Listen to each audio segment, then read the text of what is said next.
Peu avant de mourir, une riche millionnaire fit une dernière demande surprenante.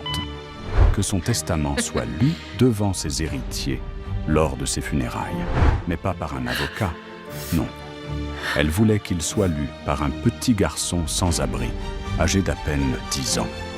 Le jour de la veillée funèbre, lorsque le garçon commença la lecture et révéla le destin de la fortune de la riche femme, tout le monde dans la salle fut sous le choc, incapable de croire ce qui était écrit dans ce testament. Tu peux te reposer en paix, maman. Ne t'inquiète pas. On va s'en sortir. Tu peux dormir maintenant, dit Anne-Claire en s'appuyant contre le lit froid et métallique de l'hôpital, tout en observant les derniers souffles de sa mère. Le ton de sa voix semblait doux, mais ses yeux racontaient une autre histoire. Il n'y avait ni tristesse, ni douleur. Au contraire, ils exprimaient un certain soulagement, comme si ce moment avait été attendu depuis longtemps. Au pied du lit, le fils prit aussi la parole. « Oui, maman, repose-toi. On ne t'oubliera jamais, » ajouta Oswald, avec la même froideur que sa sœur. Son regard fixe, presque sans vie, se posait sur la femme qui n'avait déjà plus la force de lever la tête. Madame Georgette, une riche sexagénaire, respirait difficilement. La maladie qui la rongeait depuis des années semblait enfin gagner la bataille. Il n'existait plus de médicaments, ni de traitements expérimentaux capables de prolonger sa vie. Elle savait que l'heure était venue de dire adieu. D'une voix faible mais décidée, elle murmura « Mon avocat, je dois parler à mon avocat. » Viviane, sa sœur cadette, qui se tenait tout près du lit, agrippa la barre du cadre et tenta de la calmer. « Ma sœur, ma chère, du calme. Écoute tes enfants, tu n'as plus rien à craindre.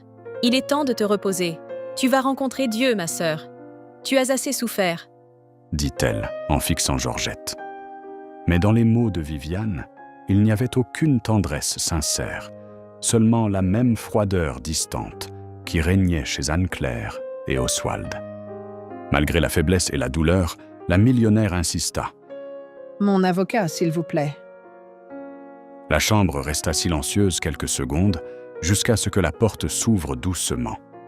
Une infirmière entra, ajustant son badge sur l'uniforme. « Excusez-moi, je sais que c'est un moment intime pour la famille, mais un homme se présente comme l'avocat de Madame Georgette et souhaiterait la voir. » annonça-t-elle avec respect. Viviane soupira profondément, déjà lassée, et répondit sèchement. « Faites-le entrer. » Peu après, Édouard apparut. Un homme d'une quarantaine d'années, bien mis, au visage sérieux et respectueux. Il tenait une serviette remplie de documents.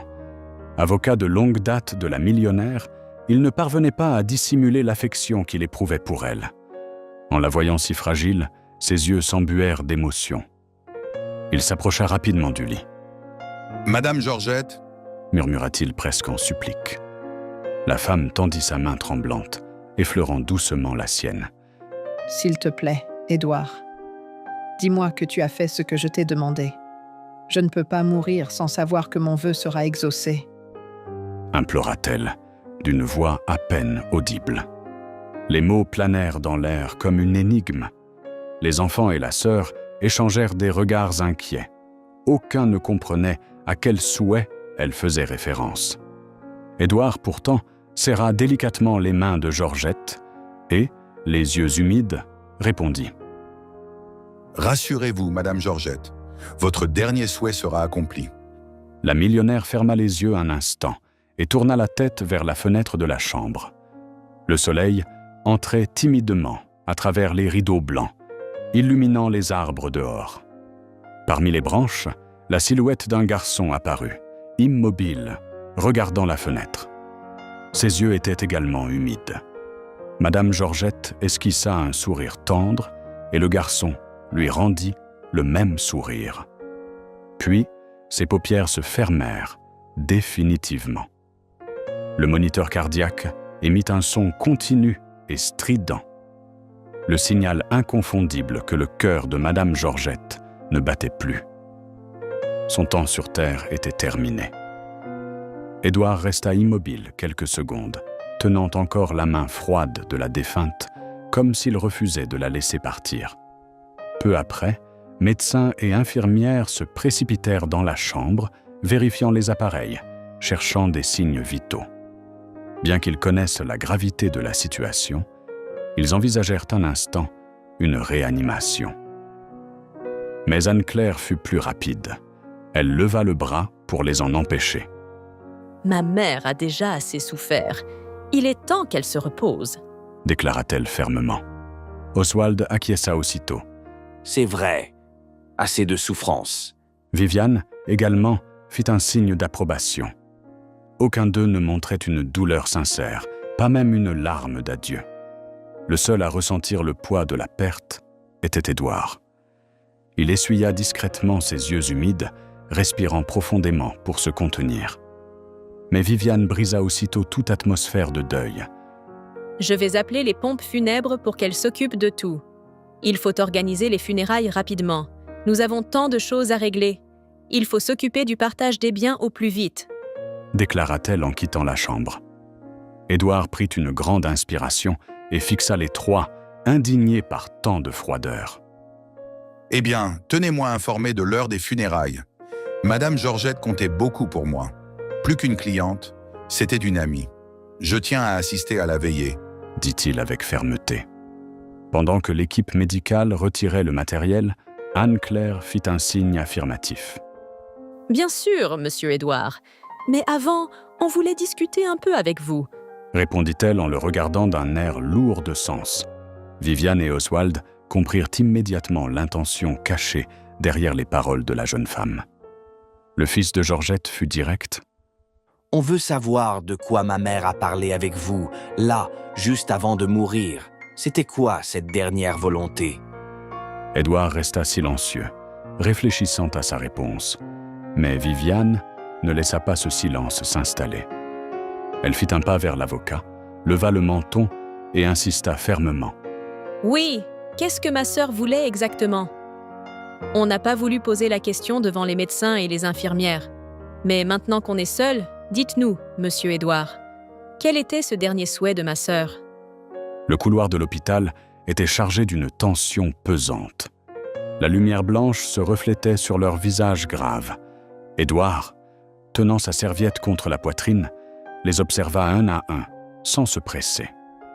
Il inspira profondément, avant de répondre, les yeux fixés sur eux. « Eh bien, je ne peux rien dire pour l'instant, mais rassurez-vous, vous le saurez bientôt. » Anne-Claire, impatiente, croisa les bras et leva les yeux au ciel. Sa voix trahissait son irritation. « Vous savez qu'on n'aime pas attendre, Édouard. C'est à propos de l'héritage, n'est-ce pas ? Du testament de maman ?» Oswald plissa les yeux, imitant sa sœur, comme pour faire pression sur l'avocat. Mais Édouard garda son calme malgré leur impatience évidente. « Oui, c'est à propos du testament, » confirma-t-il en hochant la tête. « Mais je ne peux rien dire de plus pour le moment. Comme je l'ai déjà dit, vous saurez tout très bientôt. » Il fit une courte pause, remit sa cravate en place et conclut. « Maintenant, si vous voulez bien m'excuser, je dois y aller. On se reverra très bientôt, aux funérailles et à la lecture du testament. » L'avocat s'éloigna, ses pas résonnant dans le couloir. Les trois, par pure politesse, lui firent un léger signe d'au revoir. Mais dès qu'il disparut au bout du couloir, Oswald ne put s'empêcher de lâcher. « Franchement, j'en ai marre de ces surprises. Pourquoi il ne parle pas tout de suite ?» Viviane, plus expérimentée, posa la main sur l'épaule de son neveu, essayant d'apaiser son impatience. « Calme-toi, Oswald. Ça ne doit pas être grand-chose. En fait, j'imagine très bien ce que c'est, cette dernière volonté de ma sœur. » dit-elle, après une courte pause. Les deux la regardèrent attentivement, et Viviane poursuivit d'un ton confiant. « Georgette s'est toujours beaucoup inquiétée pour nous. Sa dernière volonté est simple, que toute sa fortune soit partagée équitablement entre nous trois. Après tout, nous sommes sa famille. Elle voulait juste s'assurer que tout se passerait comme prévu après sa mort. » Anne-Claire poussa un long soupir, presque de soulagement. « Ah, pourvu que ce soit ça. Franchement, la mort de maman a été un soulagement. Ces derniers mois, elle devenait de plus en plus dépendante et insupportable. J'en pouvais plus de tous ces soins. Lâcha-t-elle, sans le moindre remords. Son frère acquiesça aussitôt, hochant la tête. C'est clair. Si j'avais dû la ramener encore une fois à la maison pour une autre semaine de traitement, je crois que j'aurais pas tenu. Elle était devenue trop collante. Viviane, avec un demi-sourire, conclut. Mais chérie, c'est comme ça. Les malades demandent toujours trop d'attention et ne voient pas que les autres ont aussi une vie à vivre. C'est mieux ainsi que votre mère soit morte. Au moins, maintenant, elle repose en paix et nous. Anne-Claire la coupa, un grand sourire aux lèvres, les yeux brillants d'excitation. Nous, on profite de la fortune qu'elle nous a laissée. Oswald esquissa à son tour un sourire cynique, ajoutant avec entrain. J'imagine déjà où on va partir pour notre premier voyage. Les trois marchèrent dans le couloir de l'hôpital en riant, gloussant comme des hyènes. Leur rire résonnait dans le silence du lieu, contrastant cruellement avec l'ambiance marquée par la mort. Difficile de croire que ces gens venaient de perdre une mère et une sœur. Pour Anne-Claire et Oswald, leur propre mère. Pour Viviane, sa sœur de sang. Mais sur leur visage, aucun deuil, aucune larme. Seulement la joie froide et cynique de ceux qui célèbrent la mort d'un étranger. Pendant ce temps, à l'extérieur, devant l'hôpital, le décor était tout autre. Sous l'ombre d'un grand arbre, un garçonnet pieds nus et frêle était assis, le regard perdu. Le tronc épais et les hautes branches lui offraient une vue privilégiée sur la fenêtre où se trouvait le lit le plus cher de l'hôpital. Dans ses petites mains, il tenait avec précaution une photographie. C'était une photo de Madame Georgette, souriant d'un sourire spontané, plein de vie, bien différent du visage marqué par la maladie de ces derniers jours. Le garçon fit glisser doucement ses doigts sur l'image, comme pour caresser le visage de la femme. Une larme solitaire tomba sur la photo et il murmura d'une voix tremblante. « Repose, en paix, mon ami. » Pendant que la famille riait, l'enfant pleurait.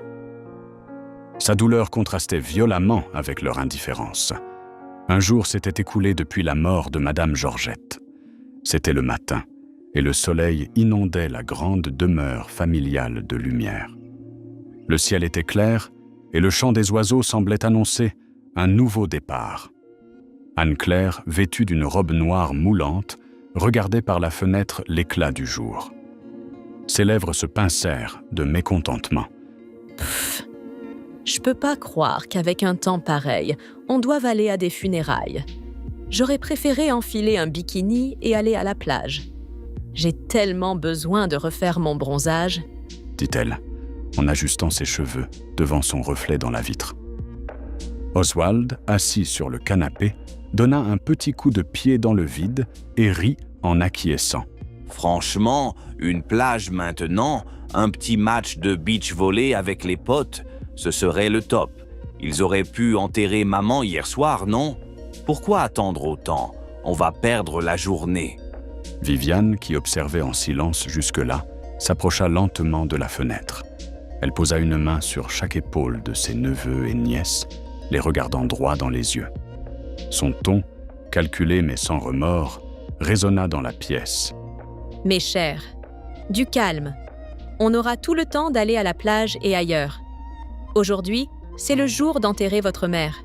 Il vaudrait mieux qu'on ait l'air un peu plus abattu, sinon les gens vont dire qu'on est sans cœur. » Les paroles de leur tante flottèrent dans l'air, leur rappelant qu'il fallait sauver les apparences. Anne-Claire et Oswald échangèrent un regard complice. Même sans le moindre chagrin, ils savaient qu'il faudrait jouer la comédie devant les autres. Les funérailles approchaient, et avec elles, la révélation du mystère entourant la dernière volonté de Madame Georgette. Anne-Claire ajusta ses boucles d'oreilles dorées, qui bougeaient légèrement, puis soupira d'agacement. En plus d'aller aux funérailles, faut encore que je pleure et que je ruine mon maquillage. Non mais, c'est la meilleure, râla-t-elle, levant les yeux au ciel, comme si c'était un énorme fardeau. Oswald, affalé dans le fauteuil du salon, croisa les bras et lança avec dédain. Les gens comprennent pas qu'on est content parce que maman se repose. C'est tout. Y a pas de quoi pleurer. Tout le monde finit par mourir. Les gens sont trop sentimentaux. Viviane, observant les deux se préparer, laissa échapper un petit rire discret et conclut, sans la moindre trace de deuil. Mes chéris, ce n'est qu'une journée. Une seule journée. Et après, on profite de la fortune. Dit-elle d'une voix calme, déjà tournée vers l'avenir. Vêtus de noir, ils partirent ensemble pour le cimetière de la ville, où la cérémonie devait avoir lieu. Le lieu était déjà prêt.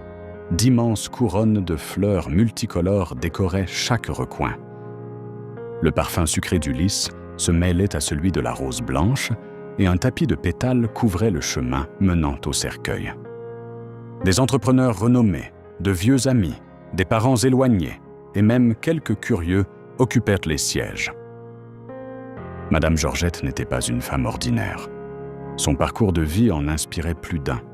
Elle avait commencé sans rien, cousant dans un petit atelier à l'arrière de sa maison, et grâce à son talent, sa persévérance et son esprit d'entreprise, elle avait bâti un véritable empire. Au fil des décennies, son usine de vêtements de sport était devenue l'une des plus grandes du pays. Et au-delà de son succès professionnel, elle était connue pour aider les plus démunis, tendant la main chaque fois qu'elle le pouvait. Le respect et l'admiration se lisaient dans les yeux de tous ceux présents ce jour-là. Mais, pour ses héritiers les plus proches, tout cela n'avait aucune importance. Plus le temps passait, plus les trois semblaient irrités par la longueur de la cérémonie. Anne-Claire marmonna entre ses dents, sans chercher à cacher son agacement. Pourquoi ça finit pas? Tout ce monde qui vient dire adieu à maman. Quelle corvée! Oswald, tout aussi exaspéré, répondit d'une voix plus forte, attirant quelques regards autour d'eux. C'est juste une bande de gens qui n'ont rien d'autre à faire, qu'on l'enterre vite et qu'on en parle plus. Viviane tentait de garder contenance, mais sa patience touchait à sa fin. Elle redressa sa robe noire et décida d'intervenir. « Je vais parler au maître de cérémonie pour qu'on abrège tout ça. » dit-elle, résolue. Elle s'approcha de l'agent funéraire et demanda fermement d'accélérer le processus. Celui-ci, poli, prit le micro et annonça « Mesdames et messieurs, nous allons prier une dernière fois avant que Madame Georgette ne soit conduite à sa sépulture. » L'atmosphère commençait à se charger d'émotions quand, soudain, Édouard se leva. L'avocat s'avança vers le pupitre improvisé, demanda le micro et fit face à la foule. Son ton était ferme, mais empreint de respect. « Excusez-moi, avant l'enterrement de notre regrettée Madame Georgette, il y a quelque chose qui doit être fait. » déclara-t-il en levant la serviette de cuir qu'il tenait à la main. Un murmure parcourut l'assemblée. Viviane, mal à l'aise, fronça les sourcils et murmura presque pour elle-même. « Mais qu'est-ce que c'est que ça ?» Comme s'il l'avait entendu, Édouard répondit aussitôt, d'une voix projetée pour que tous entendent « Voici le testament de Madame Georgette. Avant de mourir, elle m'a fait une dernière demande. » L'avocat inspira profondément, marqua une brève pause, puis poursuivit. Elle a souhaité que le testament soit lu d'une manière particulière. Au lieu d'être révélé seulement à la famille, en réunion privée, elle a précisé qu'il devait être lu ici, aujourd'hui, lors de ses funérailles, devant tout le monde. Le public se regarda, surpris. C'était inhabituel, presque étrange. Mais personne n'osa contester. Les enfants et la sœur de la défunte étaient tout aussi déconcertés. Mais au fond d'eux, ils pensaient qu'il ne s'agissait que d'une nouvelle façon pour Madame Georgette d'exposer sa générosité, confirmant que tout leur reviendrait. Anne-Claire, incapable de contenir son impatience, fit un pas en avant. « Alors vas-y, lis ce testament, Monsieur Édouard. On sait déjà ce qu'il contient. Si maman a insisté pour que tout le monde l'entende, qu'elle a tout laissé pour nous, eh bien lis-le. Lis-le devant tout le monde. Qu'il sache bien qui sont les vrais héritiers de toute sa fortune. Nous, évidemment. lança-t-elle, adressant un sourire triomphant à son frère et à sa tante. Un silence tendu s'installa, jusqu'à ce qu'Édouard s'éclaircisse la gorge et lève la main pour calmer l'impatience de la jeune femme. « Pardon, mademoiselle Anne-Claire, mais il y a un détail que je n'ai pas encore eu le temps de préciser. » dit-il d'un ton grave. Tous se penchèrent légèrement vers lui, attentifs. Il reprit : « Votre mère a demandé que ce testament soit lu ici, pendant les funérailles. Mais elle a aussi précisé qu'il ne devait pas être lu par n'importe qui. Ce n'est pas moi qui vais le lire. » La révélation provoqua une vague de murmures dans le public. Oswald, toujours avide de se mettre en avant, ne manqua pas l'occasion. Il afficha un large sourire, fit un pas vers l'avant et bomba le torse avec assurance. « Bien sûr que ce n'est pas toi qui vas le lire. Ce sera moi. Je suis son fils, son premier fils. » déclara-t-il, fier de lui. Avançant vers l'avocat, il ajouta, toujours sûr de lui : « Je ne m'y attendais pas, mais en y pensant bien, c'était évident que maman m'avait choisi. C'est sûrement écrit dans ce testament que 50% de la fortune me reviennent et que les autres 50 seront partagés entre ma sœur et ma tante. » Le silence retomba une nouvelle fois sur l'assistance. Tous les regards se tournèrent vers Édouard, attendant sa réaction, tandis qu'Oswald savourait déjà sa mise en scène. Mais avant que l'avocat ne puisse répondre, et avant même qu'Oswald ne s'approche du testament, Viviane s'empressa d'intervenir. La tante, et sœur de la défunte, s'avança d'un pas décidé et, avec un sourire triomphant, se plaça devant son neveu. « Ah, mon cher neveu, ne sois pas naïf, » dit-elle d'un ton ironique, secouant la tête. « Si ta mère a voulu faire une chose pareille, c'est qu'il y a forcément un secret derrière. Mais non, ce n'est certainement pas pour te laisser la moitié de tout. » Elle ouvrit grand les yeux, afficha un sourire encore plus large que celui de son neveu et continua, la voix gonflée de vanité. « Je peux déjà deviner ce qui s'est passé et qui ma sœur voulait pour lire ce testament. Moi, bien sûr, » déclara-t-elle en se frappant la poitrine. Viviane éleva délibérément la voix pour que tout le monde l'entende. « Je suis sa petite sœur, mais aussi son bras droit. Parmi les héritiers, je suis celle qui a le plus d'expérience de la vie. C'est évident que ma sœur voulait que je lise le testament, justement pour montrer que c'est moi qui garderai la plus grande part de la fortune. Disons 60% pour moi, et seulement 20% pour chacun de mes neveux. » annonça-t-elle, le torse bombé de fierté.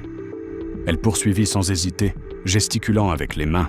« Georgette savait qu'avec mon expérience, je saurais tout diriger parfaitement. Vous, mes chers neveux, vous êtes encore jeunes, et vous avez besoin d'une main ferme pour diriger. Mais rassurez-vous, même si ma sœur a laissé 100% du patrimoine entre mes mains, votre gentille tante ne vous laissera pas sans rien. » ajouta-t-elle d'un ton presque maternel, bien que chargé de sarcasme. Édouard tenta d'intervenir, levant la main et s'approchant du micro. « S'il vous plaît, Viviane, laissez-moi expliquer. » commença-t-il. Mais il fut de nouveau interrompu, cette fois par Anne-Claire, qui accourut jusqu'au centre, se plaçant devant eux deux. La jeune femme éclata d'un rire moqueur qui résonna dans toute la salle. « Ah, laissez-moi rire. Toi, Oswald, et toi, ma chère tante, vous êtes complètement fous !» s'exclama-t-elle, le visage rouge de rire. « Il ne s'agit ni de l'un ni de l'autre. Maman voulait que ce soit moi, sa princesse, sa fille cadette, qui lise le testament. Elle a toujours su que j'étais la plus raisonnable. » Elle redressa le menton, croisa les bras et ajouta avec arrogance : « En plus, j'ai étudié la gestion. Je suis la plus compétente ici. C'est moi qui vais prendre le contrôle du patrimoine de maman. À mon avis, la répartition doit être de 70% pour moi et 15% pour chacun de vous. Ou peut-être, comme vous l'avez dit, tante Viviane, que maman a laissé 100%. Mais pour moi... » Anne-Claire rit encore, savourant les regards de malaise que lui lançaient les deux autres. « Mais ne vous inquiétez pas, je ne vous laisserai pas à la rue. » ajouta-t-elle en s'inclinant d'un geste exagéré. Ce fut à ce moment-là que le chaos éclata. Les héritiers, auparavant unis dans leur indifférence, se trouvaient maintenant en pleine guerre.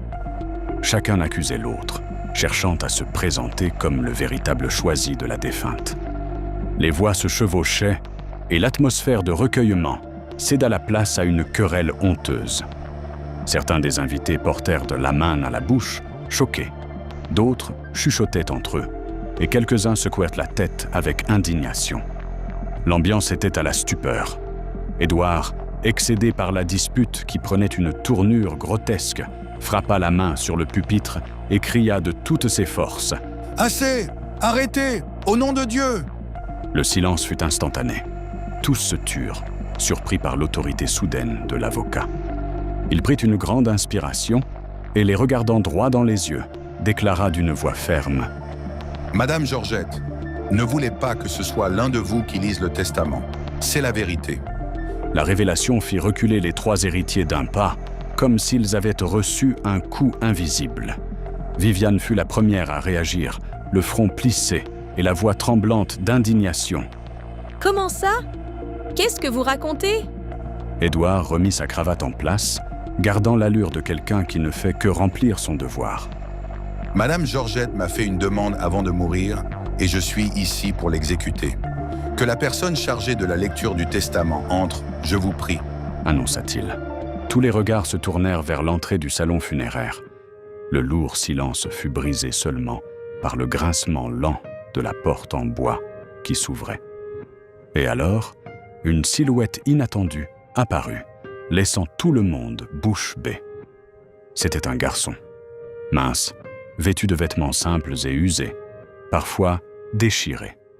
Son visage portait les marques de la rue, poussière, petites égratignures, cheveux en désordre. Ses pieds étaient presque nus, simplement couverts de vieilles sandales. Son apparence ne laissait aucun doute. C'était un enfant des rues, un gamin qui survivait aux marges de la société.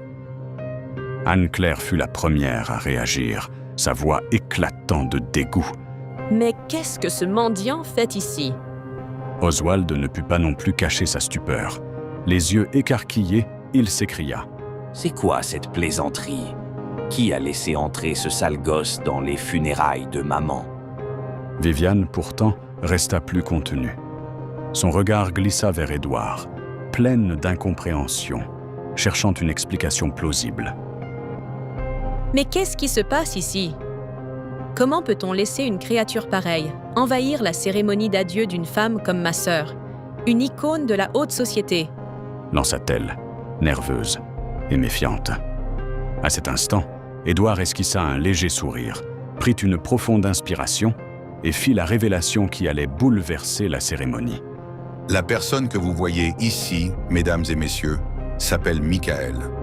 Oui, c'est un petit garçon des rues, mais bien plus que cela, c'est lui que Madame Georgette a choisi pour lire son testament. Elle l'avait invité elle-même à être ici avant sa mort.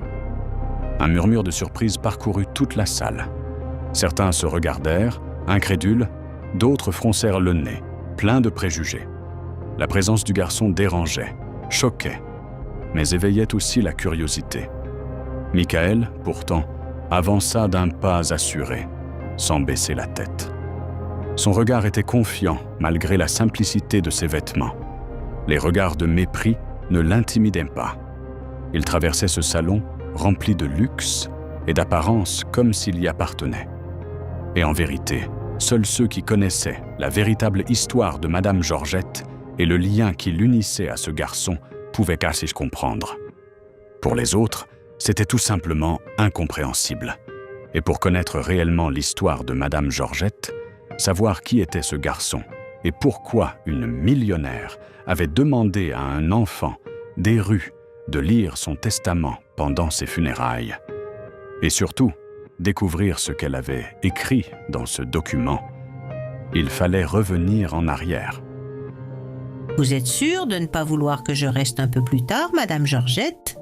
Demanda Thérèse, la fidèle employée de maison de la majestueuse demeure, en ajustant son tablier blanc tout en observant sa patronne avec inquiétude.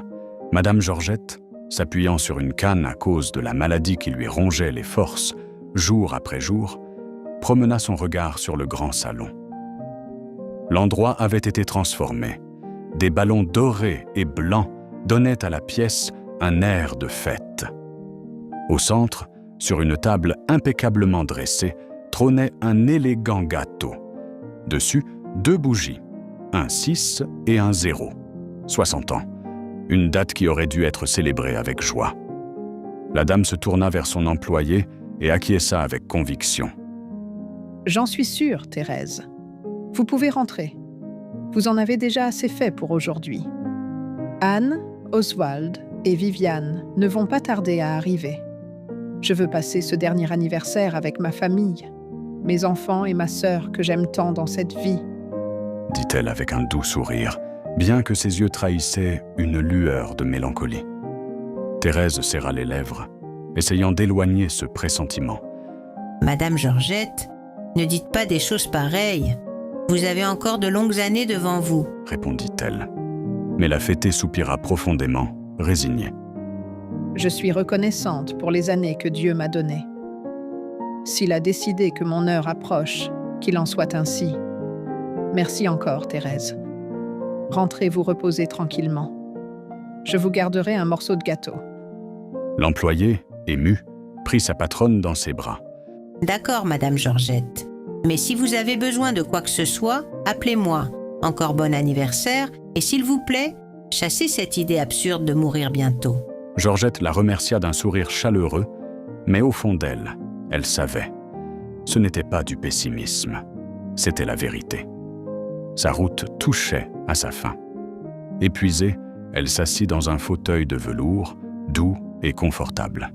Ses yeux détaillaient chaque décoration, chaque éclat doré reflété sur les meubles luxueux.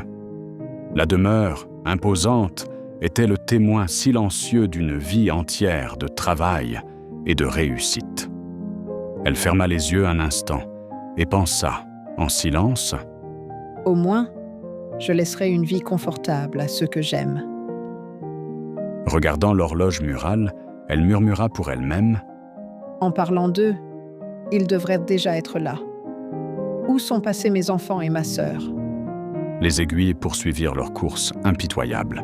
1 heure, 2, 3. 3 heures s'étaient écoulées depuis l'heure prévue. Le cœur de Georgette se serrait un peu plus à chaque minute. Elle tenta de se rassurer avec des excuses. Peut-être que la voiture était tombée en panne. Peut-être qu'Anne-Claire mettait trop de temps à se préparer. Peut-être qu'ils avaient confondu l'heure.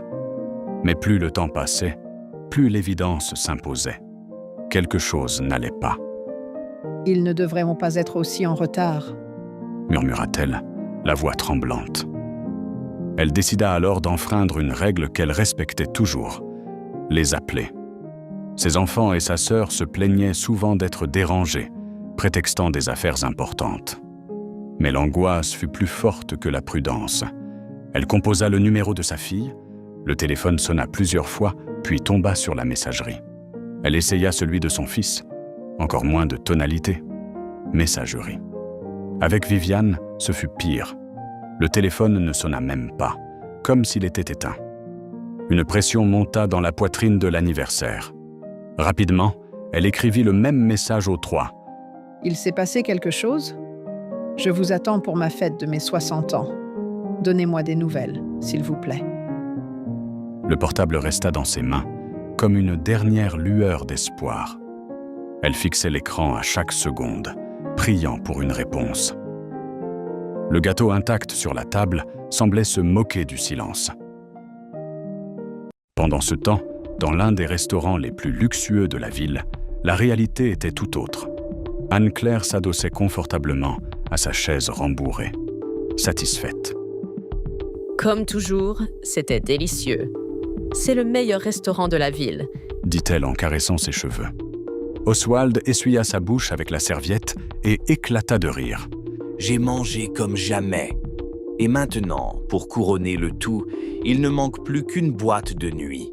T'es partante, sœurette ?» lança-t-il en lui adressant un clin d'œil. Anne-Claire leva sa coupe de vin et rit bruyamment. « Mais quelle question, Oswald! Bien sûr que je viens.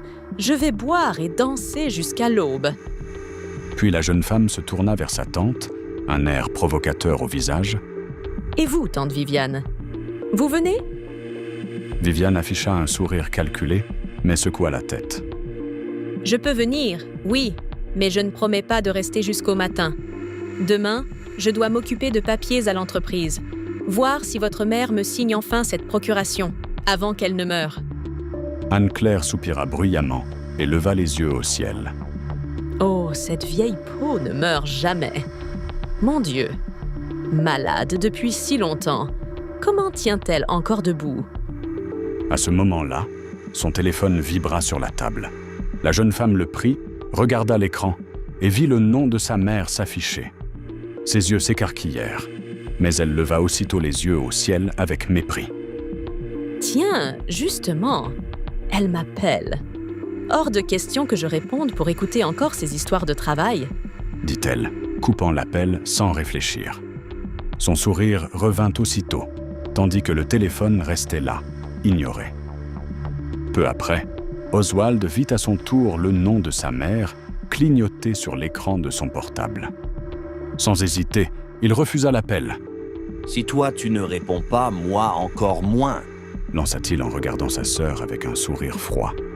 Viviane, elle, fut encore plus rapide. Sachant qu'après les enfants, sa sœur tenterait sûrement de l'appeler, elle mit aussitôt son téléphone en mode avion. « Voilà, comme ça elle ne nous embête plus !» déclara-t-elle d'un ton presque amusé. Anne-Claire et Oswald échangèrent un regard complice et éclatèrent de rire. « C'est vous qui devriez être notre mère, tante Viviane !» se moqua la jeune femme. Oswald acquiesça avec enthousiasme et ajouta, sans honte, « Vous, au moins, vous savez ce que c'est que de profiter de la vie. » Rapidement, les deux imitèrent leur tante, activant eux aussi le mode avion pour ne recevoir aucun message de Georgette. C'était comme si la malade n'existait pas. Pire encore, totalement indifférent à la date importante, l'anniversaire de leur mère. Une fête que la millionnaire avait préparée uniquement pour eux, confiant quelques jours plus tôt son souhait de passer son dernier anniversaire aux côtés de ses enfants et de sa sœur, les seuls à partager son sang. Pauvre Georgette. Elle ignorait encore les êtres sans cœur qu'elle avait élevés, et la sœur dénuée de compassion qu'elle appelait famille.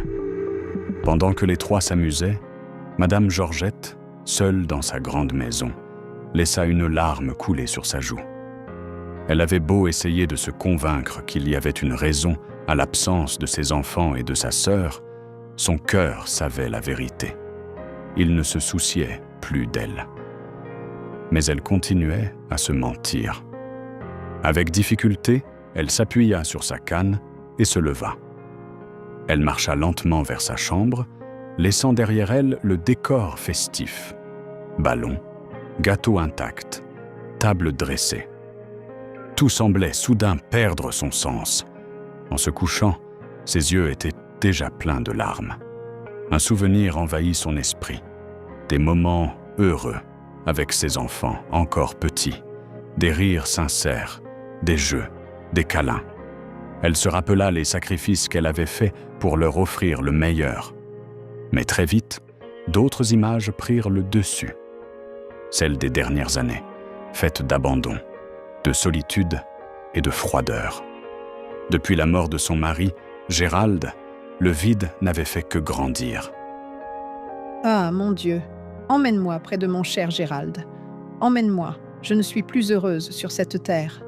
Murmura-t-elle en serrant son oreiller avec force.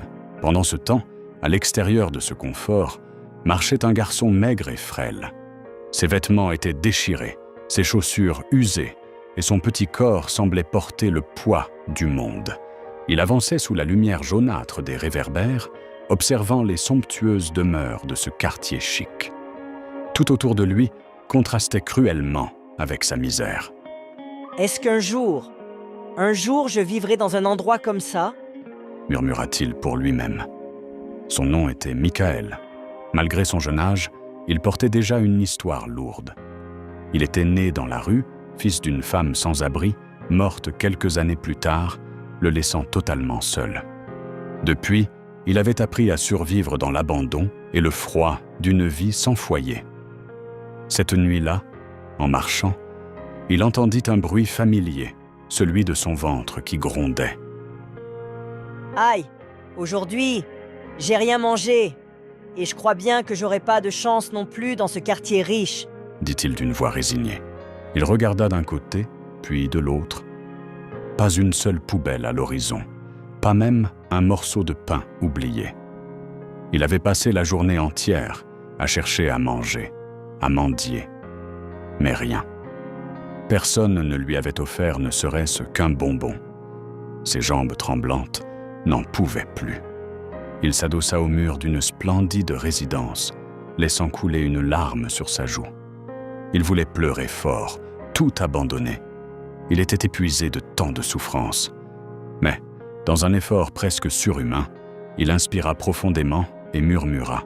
« Non, je peux pas abandonner. Pas maintenant. Quoi ?» Il se pencha en avant, se secouant légèrement pour reprendre courage. Malgré sa taille minuscule, malgré tout ce qu'il avait vécu, le garçon se répétait toujours la même phrase. « Faut jamais abandonner. Dieu finira par bénir. » C'est alors que quelque chose attira son attention. Quelques pas plus loin, la même maison où il venait de s'appuyer. Cette fois, il se trouvait juste devant le grand portail. Ses yeux s'écarquillèrent.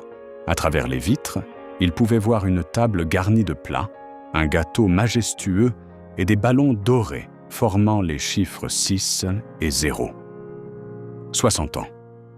Il y a une fête là-dedans. Tant de bonnes choses à manger. Si seulement je pouvais goûter un de ces petits feuilletés. Murmura-t-il pour lui-même. Ses yeux brillaient de désir, mais ils se posèrent bientôt sur un autre détail. Dans le jardin, il aperçut une grande poubelle pleine. Parmi les boîtes vides, sans doute celle des amuse-gueules, un détail attira son attention. Dans l'une d'elles, un petit feuilleté intact. Pour beaucoup, un déchet insignifiant. Pour Michael, c'était une chance d'apaiser la faim qui le rongeait depuis 2 jours. « Mon Dieu, j'y crois pas. Ils en ont jeté un entier !» s'exclama-t-il, incrédule. Mais il y avait un problème. La poubelle se trouvait à l'intérieur de la propriété. Sauter dans la cour des gens, sans permission, était quelque chose qu'il ne faisait jamais. Sa mère, avant de mourir, lui avait appris à ne jamais voler. Mais la faim était si forte, si douloureuse, qu'il commençait à y penser. « Ils vont plus le manger. De toute façon, si je sautais vite fait pour le prendre, personne le verrait. » pensa-t-il, la main sur son ventre vide. Puis il ferma les yeux et murmura. « Non, je peux pas. C'est mal. » Le petit luttait contre lui-même, entre la morale qu'il avait héritée et le besoin brutal de survivre. « Mais demandez, c'est pas mal. » murmura Michael, essayant de se donner du courage. Avec ses petites mains calleuses, il se mit à taper doucement des mains devant la grande maison. Des applaudissements timides, faibles, mais pleins d'espoir. Toute la journée, il avait demandé de la nourriture dans différents endroits et n'avait entendu que des refus. Mais, comme il se le répétait toujours, « Le nom, je l'ai déjà !» À l'intérieur de la demeure, l'atmosphère était tout autre. Madame Georgette était encore allongée sur son lit, les larmes coulant sur son visage ridé. Le sommeil ne venait pas, seulement des pensées douloureuses.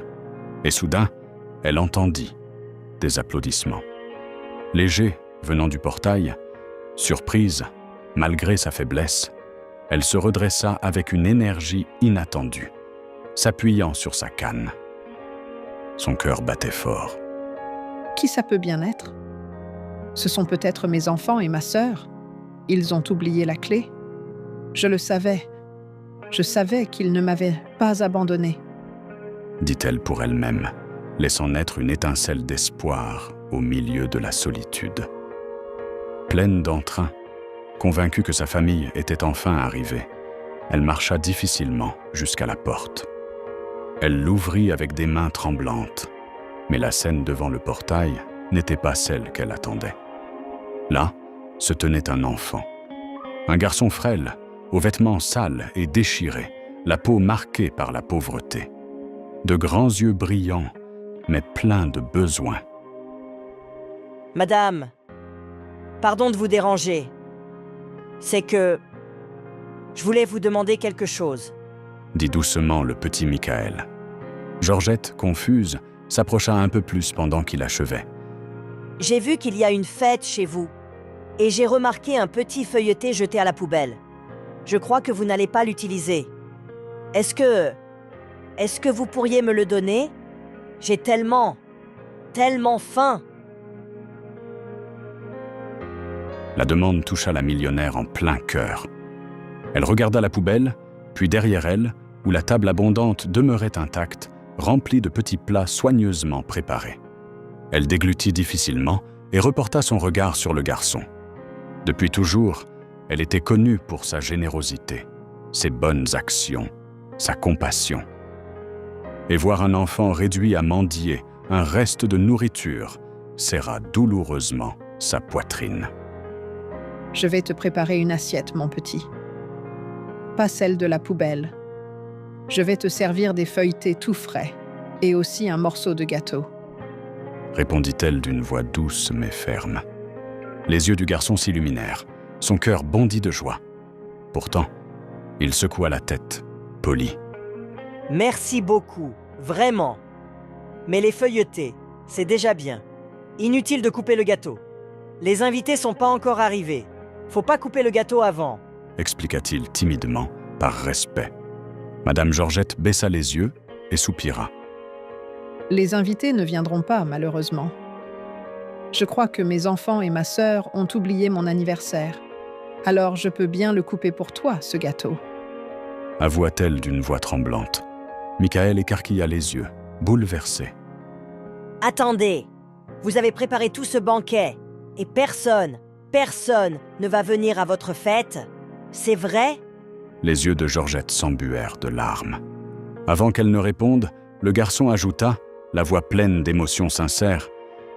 Vous savez, je suis qu'un gamin des rues tout sale, mais si vous voulez, je peux rester avec vous. On peut chanter joyeux anniversaire. Personne ne devrait passer son anniversaire tout seul. Et puis, faut faire un vœu avant de couper le gâteau. On peut pas le couper sans faire un vœu. À cet instant, pour la première fois de la soirée, un léger sourire naquit sur les lèvres de l'anniversaire. La spontanéité de ce garçon qui n'avait rien, mais offrait une compagnie sincère, toucha profondément son cœur. Michael, réalisant soudain qu'il en avait trop dit, recula d'un pas et balbutia. Qu'est-ce que je raconte? C'est sûr que vous voudriez pas passer votre anniversaire avec un gosse sale comme moi. Pardon, madame, d'avoir été si impoli. Si vous voulez quand même me donner les feuilletés, je vous en serai très reconnaissant. Mais Georgette ne répondit pas tout de suite. Elle sortit simplement les clés de sa poche et d'un geste décidé, ouvrit le portail. Entre, mon enfant. Tu es le bienvenu à ma fête. Tu es mon invité spécial. Après tout, tu es le premier à être arrivé. Le visage du garçon s'illumina d'un large sourire. Un instant, il hésita, craignant de poser ses pieds nus sur ce sol si propre et luxueux. Mais, encouragé par la douceur de la vieille dame, il entra. Chaque pas vers la maison emplissait son cœur d'espoir. Le jardin, tout illuminé, lui paraissait magique. Arrivé devant la porte, il demanda encore, hésitant. « Vous êtes sûr ?» Georgette lui rendit un sourire ferme. « Bien sûr, mon petit. Entre. » Et lorsque le garçon franchit enfin le seuil de la demeure, il resta bouche bée. Il ne savait pas s'il devait admirer d'abord le délicieux parfum qui flottait dans l'air ou la beauté des meubles, du lustre, des détails qu'il n'avait jamais vus de sa vie. Georgette le guida jusqu'à la table et désigna une chaise. « Assieds-toi, mon enfant. Je vais te servir une assiette de feuilleté. » dit-elle en attrapant un plateau. Michael tenta de rester digne, mais la faim le trahissait. Il commença lentement, puis, très vite, dévora les amuse-gueules comme un lion affamé. À chaque bouchée, ses yeux brillaient de gratitude. Georgette rit doucement, secouant la tête. Doucement, doucement. Il y en a plein. Le garçon s'arrêta un instant, essuya sa bouche avec sa main et la regarda avec émotion. C'est que j'ai jamais vu autant de nourriture de ma vie. J'ai jamais si bien mangé. Il avala un autre morceau et ajouta entre deux bouchées d'un ton candide. Moi, je pense que vos enfants et votre sœur qui sont pas venus, ils sont bêtes. Ils savent pas ce qu'ils ratent. Madame Georgette laissa échapper un rire sincère, un de ceux qu'elle n'avait pas eus depuis longtemps. Mais le rire s'éteignit bien vite. Son visage se referma aussitôt lorsque son téléphone vibra sur la table. Elle le prit et en regardant l'écran, sentit son cœur se serrer. C'était une notification. Sa fille venait tout juste de publier une photo sur les réseaux sociaux. L'image montrait Anne-Claire dans une fête, entourée de lumières colorées, de musique et de rire. À ses côtés, Oswald et Viviane, sa propre sœur. Tous riaient, dansaient et portaient des toasts. Georgette fixe l'écran quelques secondes. Son sourire s'effaça complètement. Alors ils ont préféré faire la fête plutôt que venir à mon anniversaire. Murmura-t-elle, la voix plus forte qu'elle ne l'aurait voulu. Michael, qui observait jusque-là avec bonheur la lueur dans les yeux de la dame, remarqua soudain le changement. Il vit son regard triste, le tremblement de ses lèvres. Sans réfléchir, il s'approcha et, avec douceur, lui prit le téléphone des mains. « Ah non, on regarde pas son téléphone pendant la fête !» dit-il en souriant avec innocence. « Faut profiter, madame. Et puis faut manger aussi. » Il attrapa une assiette et commença à la remplir de feuilletés avant de la lui tendre. Georgette, un instant, voulut refuser, mais le garçon la fixa avec sérieux. « Vous n'allez quand même pas faire affront à votre invité VIP, hein ?» Elle éclata de rire, un vrai rire, presque un soupir de soulagement. Elle prit l'assiette et commença à manger lentement, savourant non seulement la nourriture, mais aussi la tendresse qui l'accompagnait. Michael, tout excité, réfléchissait déjà à comment continuer d'égayer la fête. « Maintenant, faut qu'on pense au jeu qu'on va faire. Faut mettre de l'ambiance. Et puis, faut choisir une bonne musique pour danser. » Georgette leva les sourcils, surprise. De la musique ? Danser ? Mon enfant, s'il y a bien une chose que je sais pas faire, c'est danser. Le garçon éclata d'un grand sourire, agitant la main comme pour chasser l'excuse. « Ah, mais qui a dit qu'il fallait savoir ? Danser, c'est pour s'amuser, pas pour être bon.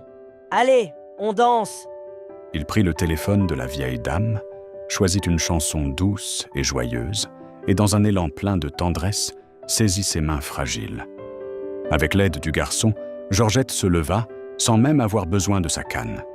Ses pas étaient lents, hésitants, mais elle y arrivait. « Tu vois ? Tu y arrives !» s'exclama-t-il, tout joyeux. « Tu nous caches ton talent. Je suis sûr qu'avant, t'étais une danseuse professionnelle. » La femme éclata de rire, émue. Pendant un instant, elle fut transportée dans le passé. Elle se revit danser avec son grand amour, Gérald, aujourd'hui disparu. Elle sentit à nouveau ses mains, entendit son rire, la vieille musique du poste de radio. Et pour la première fois depuis longtemps, danser lui sembla une façon de revivre. Cette nuit, commencée dans les larmes, se remplissait maintenant de rire. Madame Georgette dansait, tournait lentement, soutenue par Michael. Le garçon, riant aux éclats, la guidait comme un vrai petit gentleman. Pendant des heures, ils jouèrent, dansèrent, parlèrent, et Georgette, oubliant la maladie, rit comme elle ne l'avait pas fait depuis des années. Après une dernière chanson, épuisés, ils tombèrent assis sur le canapé. Le cœur de la femme semblait plus léger. En regardant le garçon, elle sentit une affection inexplicable.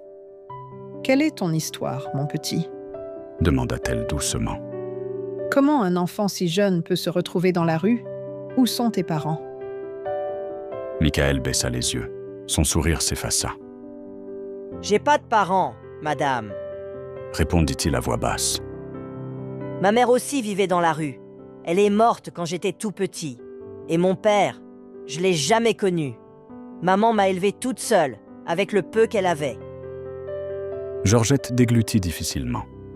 Ces mots la frappèrent en plein cœur.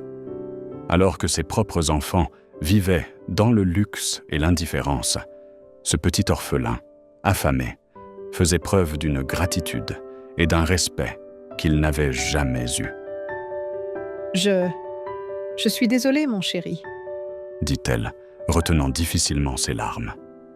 Mais Michael leva aussitôt les yeux et sourit, comme pour la consoler. C'est pas grave, vraiment. Ce qui compte, c'est que j'avance. Et un jour, j'aurai une maison aussi belle que la vôtre. Je crois que Dieu va m'aider. Il va le faire. Une larme glissa lentement sur la joue de la millionnaire. Il y avait quelque chose dans la foi simple de ce garçon qui la désarmait complètement. Et alors, il demanda, curieux, « Et vous, madame, c'est quoi votre histoire ?» Madame Georgette prit une profonde inspiration. Un instant, son regard se perdit dans le vide, comme si son esprit repartait des décennies en arrière. Elle commença à parler lentement, émue. « Ah, mon histoire, mon enfant, elle est longue. Depuis toute jeune, j'ai appris la valeur du travail. J'ai commencé avec un petit atelier, à coudre seule, jour et nuit. Et avec le temps, j'ai grandi. J'ai bâti tout cela à la force de mes mains. Je me suis mariée, j'ai fondé une entreprise, j'ai vécu des jours merveilleux avec mon mari. Mais après son départ, tout est devenu plus difficile.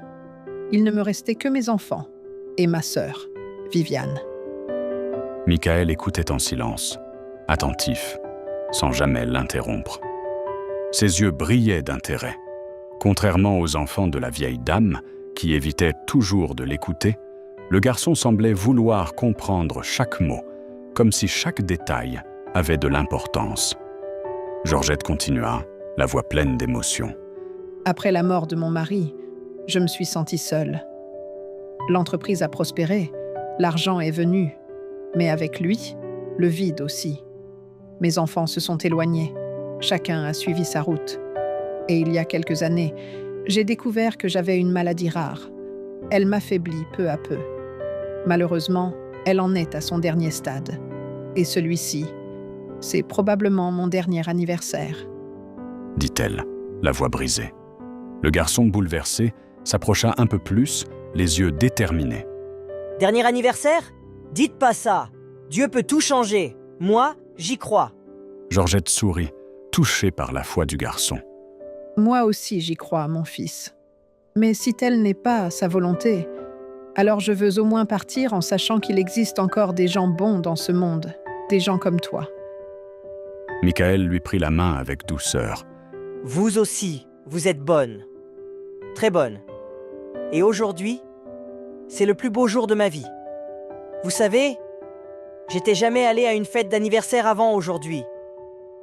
Dit-il avec sincérité. Madame Georgette inspira profondément, mais ne put retenir ses larmes. Elles coulèrent chaudes sur son visage, et en voyant cela, Michael n'hésita pas une seconde. Il s'approcha et l'enlaça dans un câlin fort, sincère, rempli de pureté. Je sais que je suis pas de votre famille, mais je suis là, dit-il d'une voix douce mais ferme. Ma mère disait toujours que c'est pas important qui est à nos côtés. L'important, c'est d'être heureux et de rendre ce moment vrai. Alors, soyons heureux ce soir, Madame Georgette. Moi, parce que j'ai enfin le ventre plein.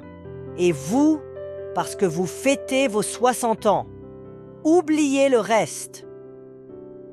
Il rit, tendant la main vers elle, l'invitant à danser encore. La millionnaire le regarda, surprise. Il y avait chez lui une sagesse rare, quelque chose qu'on ne trouve pas toujours même chez les adultes riches et instruits. Un si petit garçon, si fragile, et pourtant plein de lumière. Sans hésiter, elle prit sa main. Cette fois, elle ne s'appuya pas sur sa canne. Elle se leva, plus ferme que depuis des semaines, et tous deux se remirent à danser. Ils dansaient en souriant. Le garçon faisait tourner doucement la vieille dame, qui riait de ses pas maladroits. Pendant quelques instants, le poids de la maladie s'effaça. La douleur, l'abandon, la solitude, tout semblait rester hors de cette pièce lumineuse. Après un moment, Michael s'écria joyeusement. « C'est l'heure de couper le gâteau, de le couper et de faire un vœu. » Les yeux de Georgette s'illuminèrent. Elle se dirigea vers la cuisine, prit une allumette et, d'une main tremblante, alluma les 2 bougies, le 6 et le 0, qui couronnaient le gâteau. La flamme vacillait doucement, se reflétant dans les larmes qui refusaient encore de sécher. Michael commença à chanter « Joyeux anniversaire » avec enthousiasme. Il battait des mains et se balançait au rythme pendant qu'elle souriait, émue. Quand il termina, il cria, tout excité. « Soufflez, soufflez et faites un vœu, Madame Georgette !» La femme s'arrêta un instant.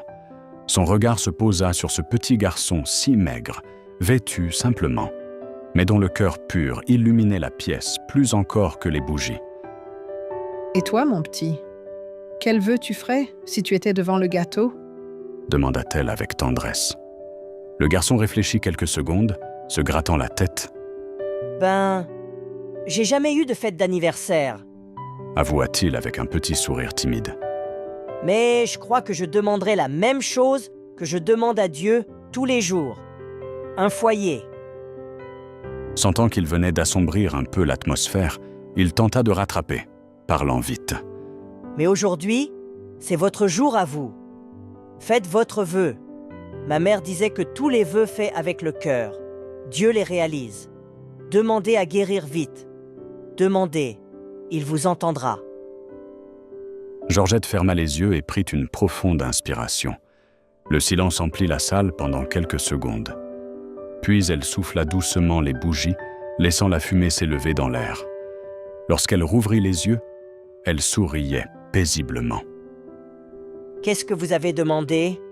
demanda Michael, curieux. Elle lui fit un clin d'œil et répondit « Si je te le dis, il ne se réalisera pas. C'est un secret. Mais un jour, je parie que tu le sauras. » Le garçon sourit, satisfait de la réponse. Tous deux coupèrent le gâteau et mangèrent ensemble. Le gâteau était délicieux, et leurs rires emplissaient la pièce d'une légèreté nouvelle. Pour la première fois depuis longtemps, cette maison semblait à nouveau vivante. À un moment, tandis que Georgette regardait distraitement les flammes vacillantes des bougies qui s'éteignaient peu à peu, Michael attrapa son téléphone et, en riant, régla l'appareil photo. « Faut une photo, sinon c'est pas une vraie fête. » Il appuya rapidement sur le déclencheur.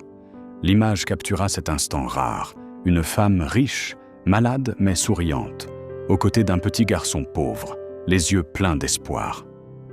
2 âmes opposées, unies par quelque chose que l'argent ne pourrait jamais acheter, l'humanité. Ils discutèrent pendant des heures. Michael racontait des histoires drôles de la rue, parlait des endroits où il avait dormi, des gens qu'il avait rencontrés. Madame Georgette l'écoutait, fascinée, riant parfois, pleurant d'autres fois. Mais le temps passa. Peu à peu, le garçon commença à bâiller. La fatigue, mêlée à la chaleur du ventre plein, finit par l'emporter. Il s'allongea sur le canapé du salon, essayant de lutter contre le sommeil, mais celui-ci gagna vite. En quelques minutes, Michael dormait profondément, un léger sourire aux lèvres. Georgette l'observa un long moment, émue. Elle s'approcha, prit une couverture et la posa doucement sur lui. « Merci pour cette soirée, mon enfant. Merci de tout cœur. » murmura-t-elle en ajustant le plaid. Avant d'aller se coucher, elle éteignit les lumières et jeta un dernier regard vers le garçon. Pour la première fois depuis longtemps, elle se sentit en paix. Elle monta à l'étage, se coucha et, contrairement à toutes les autres nuits, s'endormit sereinement, sans penser à ses enfants ni à sa sœur. Pendant ce temps, de l'autre côté de la ville, la nuit avançait. Au milieu des lumières clignotantes et de la musique assourdissante d'une boîte de nuit, Viviane, Anne-Claire et Oswald s'amusaient encore. Ce n'est que lorsque la musique baissa que Viviane, un peu ivre, décida d'allumer son téléphone. Dès qu'elle le fit, elle vit les notifications accumulées. Elle lut le dernier message et écarquilla les yeux. « Mon Dieu, on a oublié l'anniversaire de votre mère !» s'écria-t-elle, alarmée, en montrant l'écran à ses neveux. Anne-Claire, qui dansait encore au milieu de la piste, fronça les sourcils avec dédain. « Oh non! Je peux pas croire que c'était ce soir, cette fichue fête !» Oswald, riant, ajouta. « Ce soir? Non, sœurette. Hier soir, il est déjà 3 heures du matin. C'était hier, la fête de maman. Et maintenant qu'on n'est pas allé, imagine si elle décide de changer quelque chose dans le testament. » Anne-Claire haussa les épaules. « Faut pas exagérer. Qu'est-ce qu'elle pourrait bien faire? On est sa seule famille. Elle ne ferait jamais rien contre nous. » Viviane, plus pragmatique, intervint. « Quoi qu'il en soit, elle risque de retarder la signature de cette fichue procuration. Et on va devoir attendre qu'elle meure pour tout récupérer. Allons-y, on trouvera une excuse. Tout indique que c'est sa dernière année de vie. Autant faire cet effort. » Oswald souffla, contrarié. « Quelle galère! Juste quand la fête devenait sympa. Mais bon, allons-y, hein? Pas le choix. » Et ainsi, les trois quittèrent la boîte de nuit, riant encore, se moquant, sans se douter de ce qui les attendait. Tandis que la nuit demeurait silencieuse dans la demeure de Georgette, une nouvelle présence reposait paisiblement là. Un petit garçon endormi sur le canapé qui allait, sans le savoir, changer à jamais le destin de cette famille. Les trois arrivèrent devant la maison silencieuse. Le grand portail brillait sous la faible lumière de la rue. Viviane fut la première à rompre le silence. « On dirait que tout est éteint. Votre mère doit déjà dormir, » dit-elle, en réajustant son manteau avec dédain. Anne-Claire, jouant avec ses cheveux, rit d'un ton moqueur. « Évidemment qu'elle dort. Il est presque 4 heures du matin. Mais on va la réveiller. On crie « Surprise !» Maman adore ça. Elle oubliera vite qu'on n'est pas venu hier soir. Oswald approuva avec un sourire malicieux. « Exactement. Et on dira que tante Viviane était malade, qu'on a dû l'emmener à l'hôpital, qu'elle se sentait pas bien. Ça marche à tous les coups. » Viviane acquiesça, satisfaite, et les trois s'avancèrent jusqu'à la porte principale. Le bruit des talons d'Anne-Claire résonnait sur le sol en marbre. Mais dès qu'ils entrèrent, la maison plongée dans le silence leur sembla étrangement froide. Et quand Anne-Claire alluma la lumière du salon, elle poussa un cri de frayeur mêlé de colère. « Ah! Mais c'est quoi ça? Qu'est-ce que cette créature fait sur notre canapé? » Le petit Michael, qui dormait paisiblement, se réveilla en sursaut. Il bondit du canapé, effrayé. Avant qu'il n'ait pu dire un mot, Oswald s'élança et le saisit brutalement par les bras. « Sale gosse dégoûtant! T'as osé entrer chez nous? Je devrais appeler la police pour toi, misérable. Dégage d'ici, dégage !» hurla-t-il, en le traînant violemment vers la porte. Viviane se pinça le nez avec dégoût. « Lave-toi bien les mains après avoir jeté cette chose dehors, Oswald. Ce môme doit grouiller de microbes et de bactéries. Mon Dieu, je vais devoir faire brûler le canapé, ce canapé que j'aime tant !» cria-t-elle, hystérique.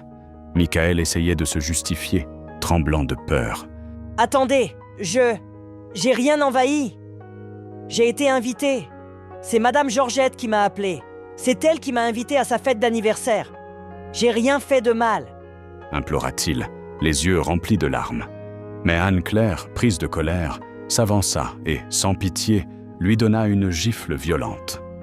Le claquement sec résonna dans le salon. « Ferme-la, petit vermin, ferme-la! Tu ne connais même pas notre mère !» hurla-t-elle furieuse. Le garçon chancela, une main sur la joue, abasourdi et terrorisé. À l'étage, Madame Georgette, qui dormait d'un sommeil léger, sursauta en entendant la dispute. Son cœur s'emballa. Cherchant à comprendre, elle se leva difficilement, s'appuyant sur sa canne, et se rendit dans le couloir. Arrivée près de l'escalier, encore étourdie, elle entendit un chœur de voix venant du salon. « Surprise! Joyeux anniversaire !» Les enfants et la sœur criaient ensemble, forçant des sourires faux. La vieille dame descendit lentement, le visage confus, la poitrine serrée. « Où est-il? Où est Michael ?» demanda-t-elle dès qu'elle atteignit le bas de l'escalier, cherchant des yeux le canapé vide. Viviane s'avança avec arrogance. « Tu parles de la créature qui était ici? Du mendiant qui a osé entrer chez toi? On s'en est occupé, ma sœur. Ne t'inquiète pas, il ne reviendra plus. On l'a envoyé bien loin. » Oswald éclata de rire, fier de lui. « Oui, maman. C'est moi qui ai attrapé ce sale gosse et je l'ai jeté dehors. Il doit déjà être loin. Tu peux être tranquille. » Anne-Claire ajouta en agitant la main, comme pour chasser une odeur. « Et maintenant, comme tante Viviane a dit, il faudra juste brûler ce canapé. On ne sait jamais quelle maladie ce sale gamin a pu laisser ici. Mais on s'occupe de tout, t'inquiète pas. » Le visage de Georgette se transforma complètement. Le sang quitta ses joues.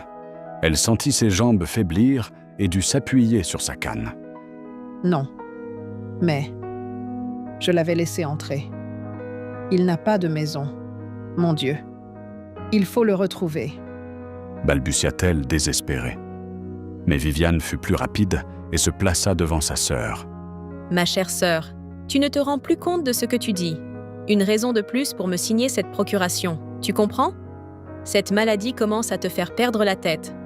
Comment peux-tu laisser un gamin sale entrer ici? » Anne-Claire s'approcha avec une fausse douceur, posant la main sur l'épaule de sa mère. « C'est ça, maman. Oublie ce petit crasseux. On est venu pour fêter ton anniversaire. » Oswald ajouta, riant. « On a eu un petit contretemps. On a dû emmener tante Viviane chez le médecin. C'est pour ça qu'on est en retard. Mais on est là maintenant. » Madame Georgette les regarda en silence. Elle savait la vérité. Elle avait vu la photo de la soirée, savait qu'il mentait, mais elle préféra ne rien dire. La douleur qu'elle ressentait n'était plus seulement celle de la maladie, c'était celle d'une mère déçue. « Allez, maman, on fête ton anniversaire. Tu disais que c'était le dernier, non? Alors, on va bien le fêter. » lança Anne-Claire, glaciale, sans la moindre empathie. Sans alternative, la vieille femme s'assit avec eux. Elle resta silencieuse, le regard vide, sans énergie. Les enfants, tout aussi indifférents, parlaient de choses futiles. On voyait bien qu'aucun d'eux ne voulait être là. Moins de 10 minutes plus tard, Viviane se leva, tapant dans ses mains. « Bon, allons tous dormir maintenant. Demain matin, Georgette, tu signeras cette procuration. Il faut bien que je m'occupe de tout pour toi, ma sœur. » dit-elle avec un sourire hypocrite. Georgette hocha simplement la tête, sans la force de répondre. Pendant ce temps, dans les rues froides et sombres, Michael courait. Il courait aussi vite qu'il le pouvait, la joue encore brûlante du coup reçu. Les larmes se mêlaient à la fine pluie qui commençait à tomber. Chaque pas était un mélange de peur et de chagrin. Comment une femme aussi bonne que Madame Georgette peut avoir des enfants et une sœur aussi méchante? Pensait-il, cherchant refuge sous un porche. Le vent glacé fouettait sa peau, mais ce qui faisait le plus mal, c'était son cœur. De retour dans la demeure, Madame Georgette restait éveillée. Elle n'arrivait pas à fermer l'œil. Elle passa le reste de la nuit dans le jardin, fixant la grille, espérant voir le petit revenir. Mais il ne revint pas. Les jours passèrent. La maladie avançait, affaiblissant chaque jour davantage le corps de la millionnaire. Pendant ce temps, ses enfants et sa sœur, indifférents, parlaient déjà des funérailles, des biens, de qui hériterait de quoi. De l'autre côté de la ville, Michael continuait sa vie misérable dans la rue. Le souvenir de cette nuit avec Madame Georgette ne le quittait jamais. C'était la dernière fois qu'il avait dormi dans un vrai lit, manger un gâteau, ressenti la tendresse de quelqu'un. Et c'est alors, au milieu du froid et de la faim, qu'une pensée germa dans sa petite tête fatiguée. Et si j'y retournais? Il tenta de chasser cette idée, se rappelant la cruauté des enfants et de la sœur de Madame Georgette. Il savait à quel point ils étaient méchants. Mais la faim, la solitude et la nostalgie parlaient plus fort. Cette femme avait été la seule à lui parler avec douceur, à le regarder sans dégoût. Même si ce n'avait été qu'une seule nuit, il la considérait déjà comme une vraie amie. « Faut que je la voie. » murmura-t-il, déterminé. Madame Georgette était assise dans le jardin, seule dans son fauteuil roulant. Le soleil brûlait sa peau fragile. Elle semblait encore plus faible, plus pâle. Ses yeux fatigués se perdaient dans le vide quand une voix familière résonna derrière la grille du portail. « Hé, Madame Georgette, c'est moi !» La vieille dame regarda autour d'elle, confuse. Son cœur s'emballa, elle reconnut cette voix. Elle tourna la tête avec difficulté, et lorsque son regard croisa celui du garçon, ses lèvres tremblèrent, dans un sourire plein d'émotion. « C'est pas possible. C'est lui !» dit-elle, les yeux pleins de larmes. Elle voulut se lever, mais son corps refusa d'obéir. Ses jambes n'avaient plus de force. Michael, voyant cela, sentit sa poitrine se serrer. « Mon Dieu !» murmura-t-il. « Elle est tellement faible. » Il cria depuis le portail. « Vous êtes toute seule? Vos enfants sont là? Et votre sœur? » La femme répondit d'une voix tremblante mais joyeuse. « Non, mon petit, ils sont pas là. Tu peux entrer ?» Michael sourit avec détermination. « Je crois que oui. Mais qu'est-ce ?» Il regarda autour de lui, évaluant le grand mur. Une branche d'arbre dépassait près du portail. Il grimpa avec l'agilité d'un enfant habitué à survivre. En un instant, il sauta dans le jardin et courut vers elle. En s'approchant, il resta choqué. La peau de la vieille dame était rouge, brûlée par le soleil. « Mon Dieu! Vous êtes en train de brûler ici! Faut vous mettre à l'ombre! Vite !» s'écria-t-il, affolé. Georgette eut un sourire triste. « Mes enfants m'ont laissé là, et les employés ne travaillent plus ici. Je pensais qu'ils reviendraient vite, mais il semble que non. » Sa voix était faible, à peine audible. La vérité était cruelle. Ses enfants voulaient qu'elle parte le plus vite possible. Ils en avaient assez d'elle. Ils la laissaient en plein soleil, réduisaient sa nourriture, ignoraient ses besoins. Ils comptaient sur la maladie pour faire le reste. Michael, révolté, cria « Non! Vous pouvez pas rester là! Pas question !» Avec précaution, il posa ses mains sur les bras fragiles de la vieille dame et de toutes ses forces, poussa le fauteuil vers la maison. La sueur coulait sur son front, mais il ne s'arrêtait pas. Une fois à l'intérieur, il demanda, paniqué. « Vous avez de la crème solaire? Une pommade?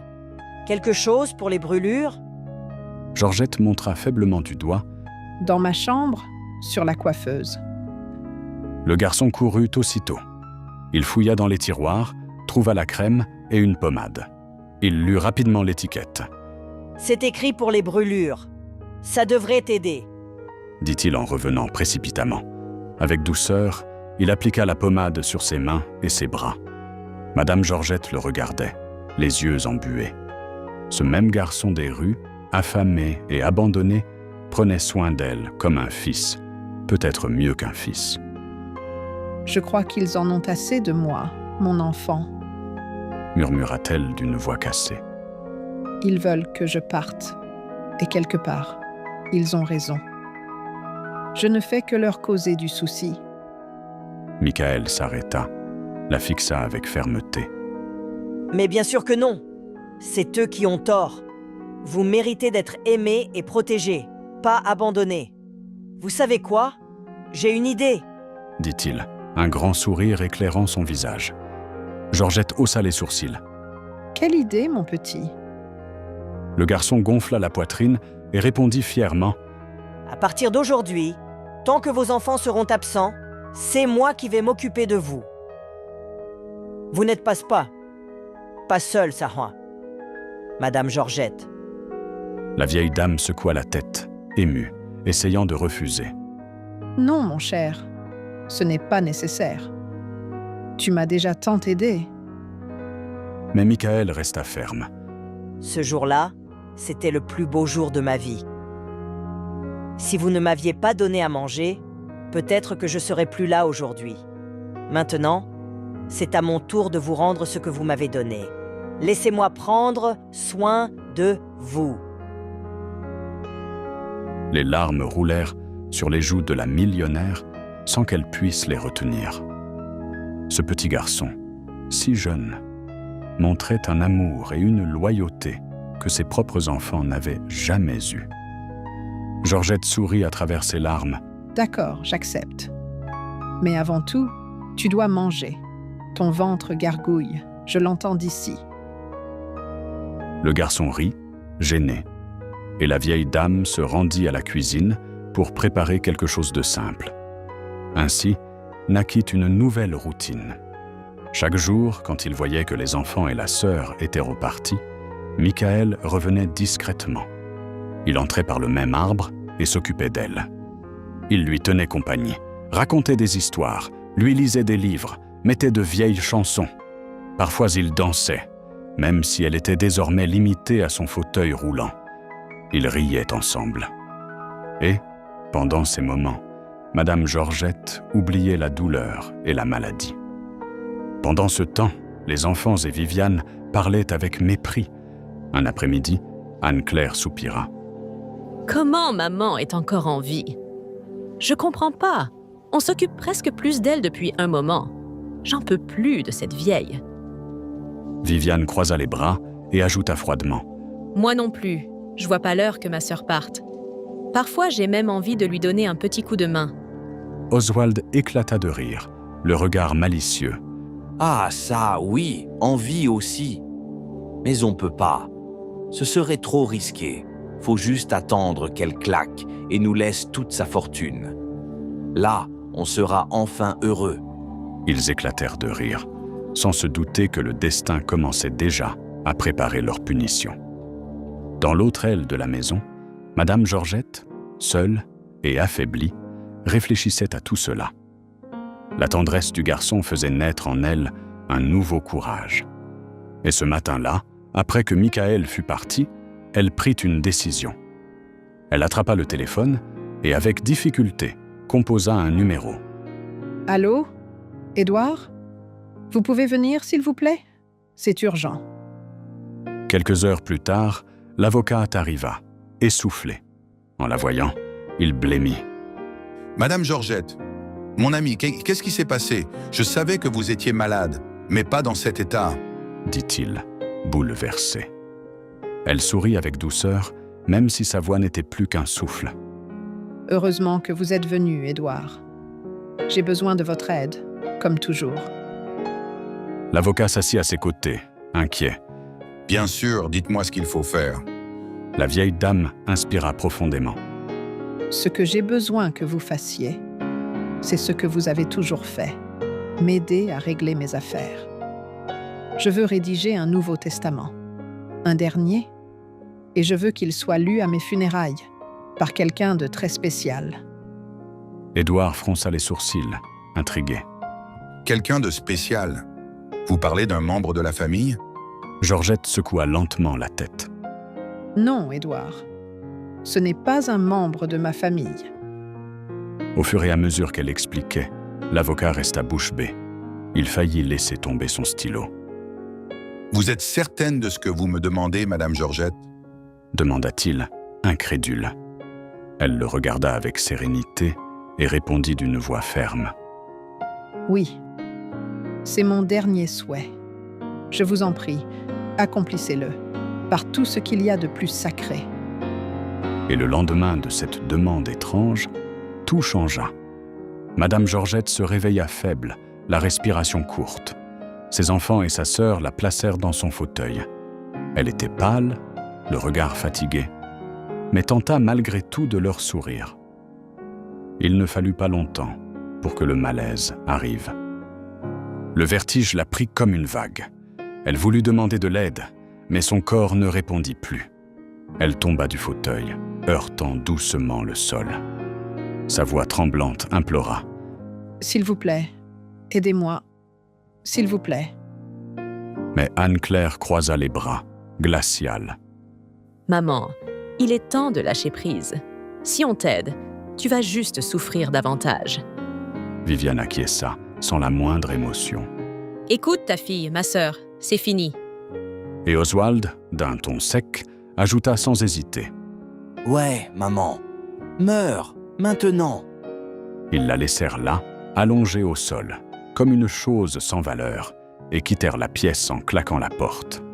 Quelques minutes plus tard, le petit Michael, comme à son habitude, arriva. Il appela plusieurs fois. « Madame Georgette, c'est moi, je suis là !» Pas de réponse. Le silence lui glaça le cœur. Sans réfléchir, il escalada le mur, sauta et courut à l'intérieur. En entrant, il vit la vieille dame étendue, presque sans vie. « Non! Madame Georgette !» cria Michael en se jetant à genoux près d'elle. Désespéré, il attrapa le téléphone de la vieille dame et appela les urgences. Pendant qu'il suppliait qu'on vienne vite, il aperçut sur la table une photographie, celle prise le jour de l'anniversaire. Il la prit et la glissa dans sa poche, sentant que ce serait peut-être le dernier souvenir de son ami. Avant d'être emmenée par les secours, Madame Georgette, dans un dernier effort, tendit sa main tremblante et serra la sienne. Elle sortit un petit papier plié de sa poche et le glissa dans les mains du garçon. « Va à cette adresse, mon enfant. Merci pour tout. Et surtout, n'arrête jamais de croire en tes rêves. Merci de m'avoir rendue heureuse une dernière fois. » Les larmes coulaient sur le visage de Michael, mais il promit d'obéir. Dès qu'elle fut emmenée, il courut jusqu'à l'adresse écrite sur le papier. Là, devant lui, se dressait un immeuble élégant, avec une plaque dorée. Cabinet d'avocat Édouard Novet. Pendant ce temps, les enfants et la sœur de la millionnaire reçurent la nouvelle. « Maman a été emmenée à l'hôpital !» s'écria Anne-Claire, surprise, après un appel de l'hôpital. Ils s'y précipitèrent, cherchant à comprendre qui l'avait trouvée. Quand ils arrivèrent, elle vivait ses derniers instants. Et après avoir parlé à son avocat et lui avoir répété une dernière fois de réaliser son dernier vœu, Georgette, le regard faible, aperçut à travers la fenêtre le petit Michael, dehors, attendant avec inquiétude. Elle lui adressa un dernier sourire. Madame Georgette s'éteignit en paix. Les funérailles furent rapidement organisées. Réunis, les enfants et la sœur affichaient des visages faussement endeuillés. Mais, au fond d'eux, ils savaient. La fortune leur reviendrait. Mais l'imprévisible arriva. Michael entra dans le salon funéraire. Il portait des vêtements simples, le visage propre mais les yeux humides. Dans ses mains, une chemise contenant un document. Le testament. Un murmure parcourut la salle. Anne-Claire éclata de rire, moqueuse. « C'est une mauvaise blague. Comment un gamin comme lui peut être chargé de lire le testament de ma mère ?» Viviane et Oswald se révoltèrent à leur tour, parlant fort, gesticulant. Mais Édouard, l'avocat, se leva et déclara d'une voix ferme. « Silence bas, s'il vous plaît.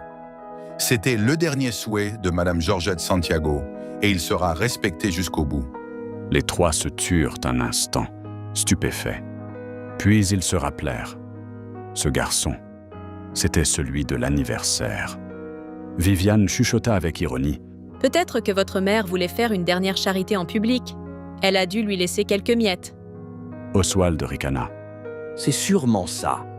Laissons-le lire, et ensuite on s'occupera de la fortune. » Michael inspira profondément, les mains tremblantes. Il ouvrit l'enveloppe. À l'intérieur, une feuille pliée et, glissée dedans, la photo. celle qu'il avait prise avec elle. En la voyant, il ne put retenir ses larmes. Puis, il commença à lire à haute voix, la voix tremblante. « Mon enfant, tu te souviens de cette photo ? Tu te souviens de ce sourire que tu as ramené sur mon visage ? Un sourire que je n'avais plus depuis si longtemps ?» La voix du petit garçon des rues se brisait. Les gens dans la salle se regardaient, émus. Il continua, les larmes coulant sur ses joues. « Cette nuit-là, j'ai fait mon dernier vœu d'anniversaire. Et tu m'as demandé ce que c'était. Je t'ai dit que je ne pouvais pas le révéler. Mais maintenant que je suis parti, je peux. Je n'ai rien demandé pour moi. J'ai prié pour toi. J'ai demandé à Dieu de bénir tes rêves, pour qu'un jour tu aies un foyer. Et puis j'ai compris que je pouvais réaliser ce vœu avant de mourir. » Un silence absolu tomba sur le salon. Anne-Claire mordit ses lèvres. Viviane serra son sac. Édouard observait, le cœur serré. « C'est pour ça que je t'ai demandé de chercher Édouard, mon avocat. » poursuivit-il, la voix nouée. « Ces dernières années, quand j'avais le plus besoin de mes enfants et de ma sœur, j'ai été ignoré, méprisé, maltraité. Mais toi, mon petit, tu m'as donné plus de vie qu'ils ne m'en ont donné en toutes ces années. Tu m'as offert ton attention, ta tendresse, ton amitié. Tu m'as redonné le sourire. » Des sanglots étouffés se firent entendre dans la salle. Michael reprit, respirant profondément. « Et c'est pour tout cela que je te choisis.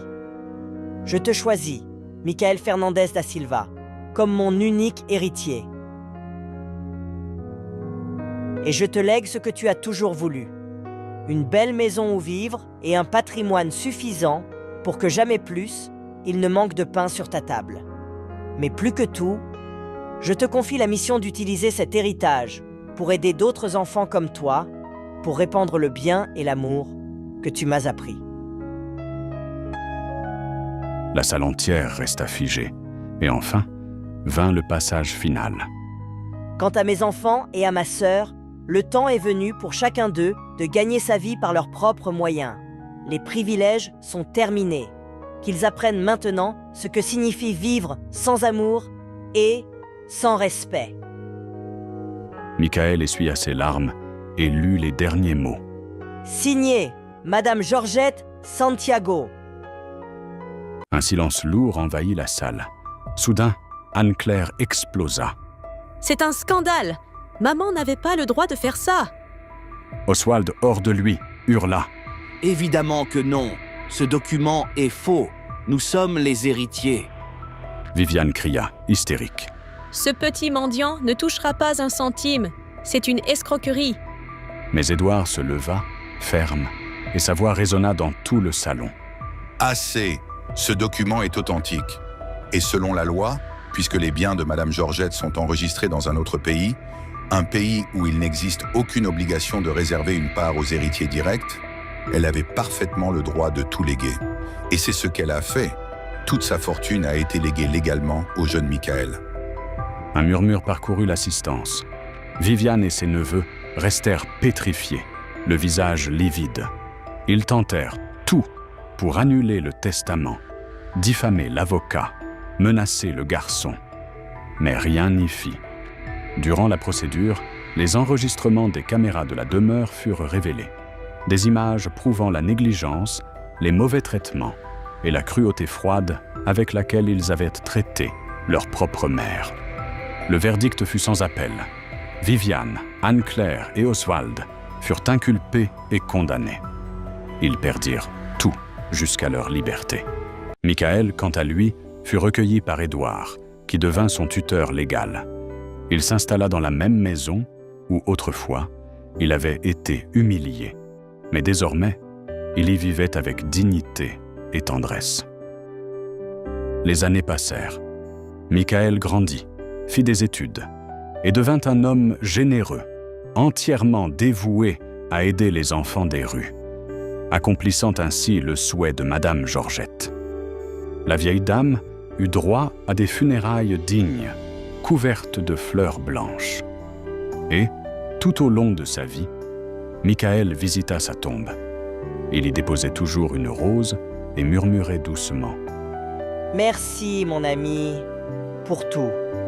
Et il tint sa promesse. Il ne cessa jamais de croire en ses rêves et continua de répandre l'amour qu'elle lui avait appris. Dites-moi, approuvez-vous la décision de Georgette d'avoir tout légué à Michael? Ou pensez-vous que ses enfants, malgré leur négligence, méritaient une part? Partagez votre avis dans les commentaires. Et pour finir, écrivez « Héritage de l'amour » dans les commentaires pour me montrer que vous êtes allé jusqu'à la fin de cette histoire et pour que je vous laisse un joli cœur. Si cette histoire de Michael et Madame Georgette vous a touché, j'en ai une autre encore plus émouvante à vous raconter. Cliquez sur la vidéo qui apparaît à l'écran et laissez-vous emporter par une nouvelle histoire émotive. À très bientôt. Et surtout, n'oubliez jamais, l'amour est la plus belle des héritages.